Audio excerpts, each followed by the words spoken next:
city of Mumbai contains many fine Victorian buildings from the British colonial era, and one of the most significant is the largest of the city's three main railway stations. This is Victoria Terminus. In 1996 it was renamed Chhatrapati Shivaji Terminus after the 17th century Maratha ruler, but even today it is still commonly referred to as Victoria Terminus or simply VT. The architecture is a glorious combination of English Gothic, Venetian Gothic, Romanesque and Mughal styles. The very best materials were used throughout, including Italian marble and granite from Aberdeen. The ceramic floor and wall tiles came from England. Much of the decoration was done by students of the Bombay School of Art and includes medallion portraits of the directors of the railway, elephants, monkeys, locomotives and figures representing engineering, architecture, science and trade.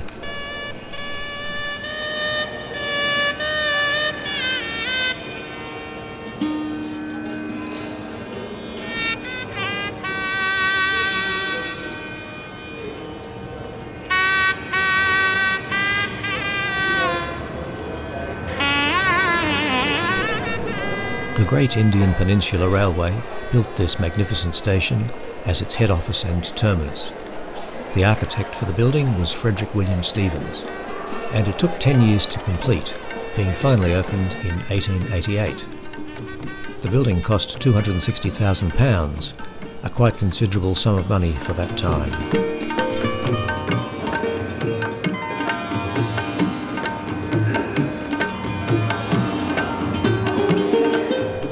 The vaulted wooden ceiling in the booking office was originally decorated in blue with gold stars, similar to the St Pancras Station Hotel in London.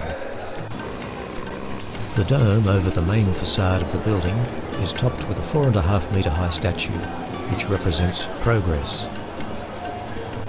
Today, Victoria Terminus is the headquarters of the Central Railway, one of the regional units of Indian Railways.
Every day, 3 million commuters pass through the station, which comprises 18 platforms, 7 of which are for local services and 11 for long-distance trains.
As the afternoon draws towards a close, the crowds of workers returning to the station build up towards the evening rush, and the noise and activity of the station heads towards its busiest time.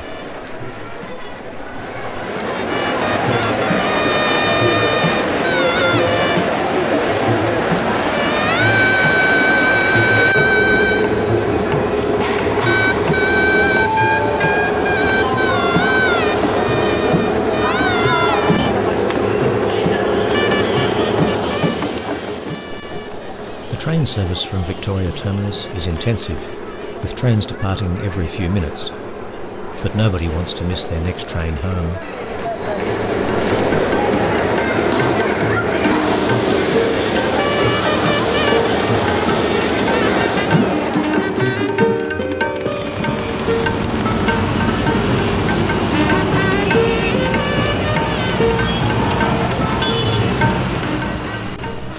Later in the evening, when night has fallen, the station sees a time of relative calm.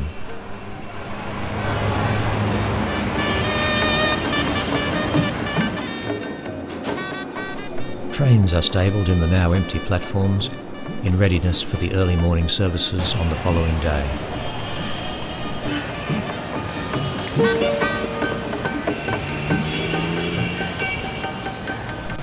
The silent platforms are disturbed only by the cleaners, preparing the station for the coming morning's crowds.